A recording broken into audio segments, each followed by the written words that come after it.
नगर विधानसभा के ताखा ब्लॉक के और आसपास के सभी कार्यकर्ता नेताओं का बहुत बहुत धन्यवाद और आभार प्रकट करना चाहता हूं। मैं बड़ी संख्या में यहां पर अपने सभी पुराने साथियों को देख रहा हूं और मैं जब दाएं से लेकर के बाईं तरफ देखता हूं, नाम जानूं न जानूं लेकिन चेहरों से मैं पहचान रहा हूं कि ये सब वही लोग हैं जिन्होंने बड़ी संख्या में हमारी मदद की, पहला चुनाव भी जिताया। मैं अभी जब आदरणीय साधु दद्दा को देख रहा था, जब मैं पहले चुनाव में आपसे मिला था तब भी आप ऐसे ही थे। मुझे याद है पहला चुनाव जब नेताजी ने फैसला लिया कि मुझे लड़ना है और कन्नौज लोकसभा का मैं कुछ जानता नहीं था। उस समय यहाँ विधायक महाराज सिंह यादव जी थे और पूर्व सांसद प्रदीप यादव जी, इन लोगों ने हमें क्षेत्र घुमाने का काम किया था। इस क्षेत्र की हालात कैसी थी ये हमारे सब बुजुर्ग जानते होंगे। अगर ऊसरा आना है भरतना से तो कैसे पहुंच पाते थे, वो सड़क उस समय की क्या हालत में थी। ये सरसई नावर वाली जो आपकी बम्बे के किनारे की जो सड़क है उसकी हालत क्या थी। एक टुकड़ा जो केवल कभी ठीक हो जाता था, कभी खराब रहता था। जब करड़ी बीना से लेकर के आप ऊसरार आते थे और कई बार सरसई नावर होकर के दौलतपुर होकर के वो जाते थे, तो क्या हालत थी सड़कों की। जब मैं प्रचार में जगह जगह जा रहा था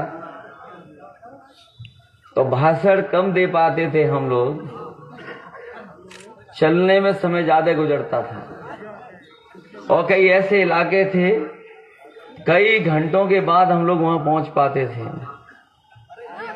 यही हमारा एरवा कटरा और एरवा कटरा से जब कुदरकोट उधर जाते थे, वो सड़क नहीं समझ में आती थी। सड़क के गड्ढे हैं और ये पुंजा के लोग बैठे होंगे, वो जानते होंगे कि पुंजा किस इलाके में था। यहाँ बुजुर्ग, यहाँ हम लोगों ने वो समय देखा है कि इस इलाके में पानी पानी भर जाता था, गड्ढे गड्ढे रहते थे। कई गांव में जब हम लोग भरतना के आसपास पहुंचते थे तो लोग कहते थे ये पूरा नैया हर बार हमारी फसल को डुबा देती है, जल भराव है, नुकसान होता है।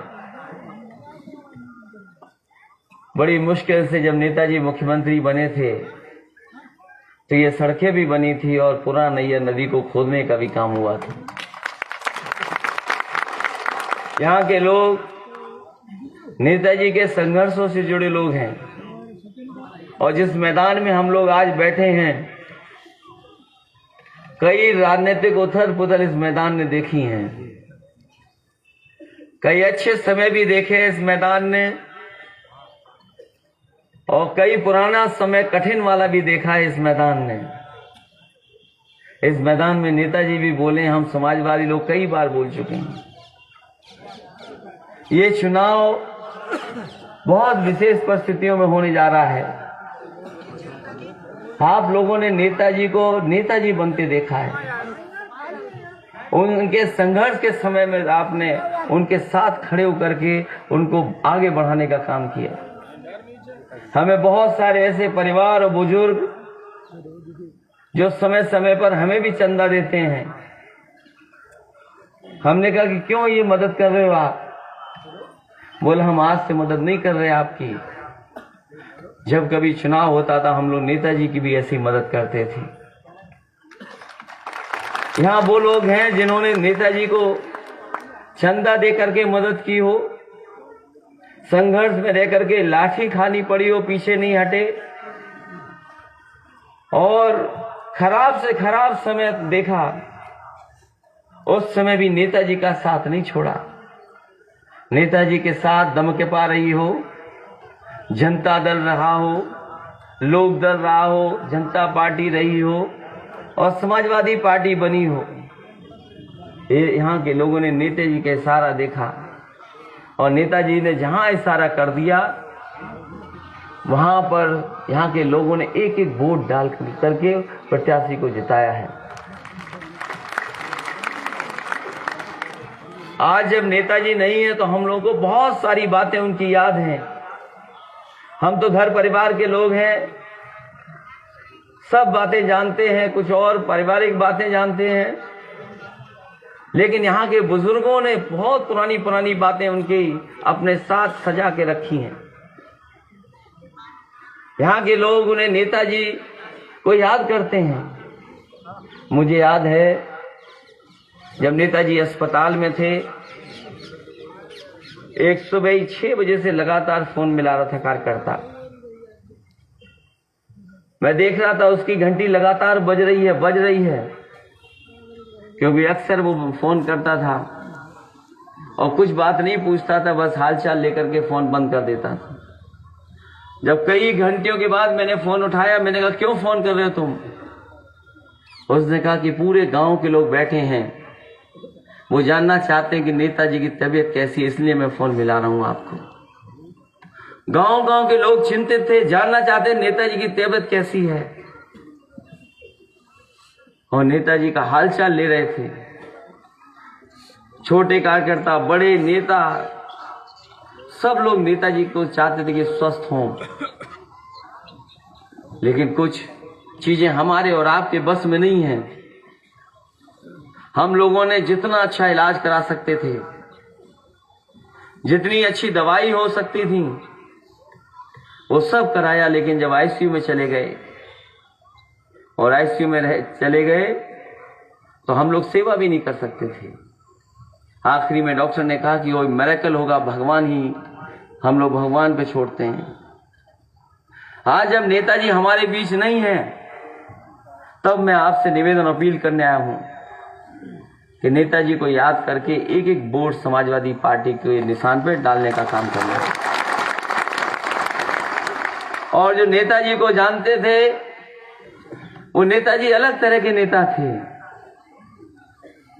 मुझे याद है देश की ये सबसे बड़ी सड़क जो आपके बगल से गुजर रही है, जब मैं बनाने जा रहा था, नेताजी से मैंने निवेदन किया कि आपको सड़क के शिलान्यास में आना है। नेताजी शिलान्यास पे पहुंचे और पहुंचने के बाद उन्होंने सब कुछ जाना। उसके बाद मुझसे कहा कि ये सड़क अगर 36 महीने में बनेगी तो इस सड़क का मैं शिलान्यास नहीं करूंगा। पता नहीं 2017 में किसकी सरकार होगी, कौन उद्घाटन करेगा। अरे सड़क के शिलान्यास करना चाहते हो तो इसको 24 महीने में बना करके दिखाओ। और नेताजी ने कहा कि पता कर लेना क्षेत्रों में जहां जहां मैंने पुल बनाए हैं, सड़क बनाई है। सभा में मैं जाता था, इंजीनियर से पूछता था कि आज शिलान्यास करवा रहे हो, ये बताओ कि उद्घाटन की तारीख क्या होगी।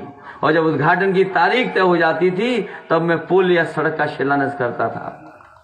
मैंने कहा नेताजी ये छोटी मोटी सड़क नहीं है, ये बड़ी सड़क है, ये देश की सबसे अच्छी सड़क बनने जा रही है। नेता ने कहा नहीं, 24 महीने में बनाओगे तो हम सड़क का शिलान्यास करेंगे। उसके बाद मैंने इंजीनियरों से जब बात की, जो कंपनियां काम करना चाह रही थी, कंपनी के लोगों से पूछा कि क्या आप 24 महीने में बना दोगे। उन्होंने कहा कि अगर आपका सहयोग और सरकार का सहयोग मिल जाएगा तो हम 24 महीने में बना करके तैयार कर देंगे। नेताजी को जब बताया कि कंपनियां तैयार हैं, नेताजी ने कहा कि नहीं, मैं ऐसे नहीं मानूंगा, इनसे कहिए माइक पे आए और प्रेस के सामने कहें